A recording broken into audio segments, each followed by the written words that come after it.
Hi mga kases, good morning, time check 4:30 AM. So karong punta ga nagulatuod ko ini og bus. Kay lagi support na punta diri sa kantilan. Nang maningkamot ra kanta ani og trabaho samtang dalaga pa. Shout out od sa akong mama na grabe ka supportive kaayo ay laban. Amo pay nag-aarin sa akong mga gamit. Amo nang kamingawan nako sa akong mama.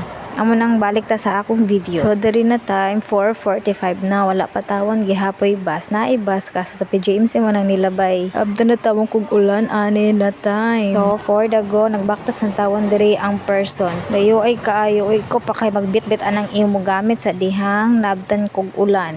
Si May di mahadlok ng usigon kay kag iro na talawon baya kog iro. Basta kay paspas na kain ang akong nilakwan dira kay lagi ang dagom. Diyos ko po. Samok pa kain ning motor sige ra pipit. Thank you Lord. Gipaabot ra gud ko diri sa baryo. Mao lagi daw na may pagbundak sa ulan ng grabing kusuga.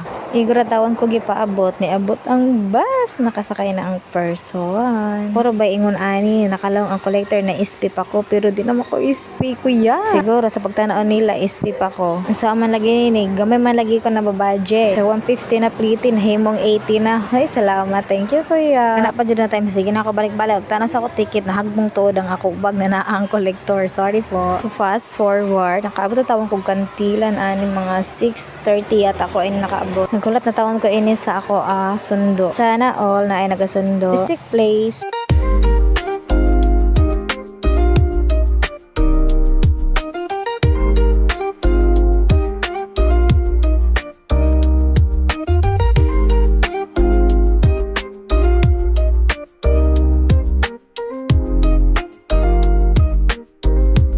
So karon sa ako ang camera ka fresh pa oy bagong ligotan si Inday. Finally, kita nyo ng hub. Amo ng hub ng Flash Express. Thank you for watching.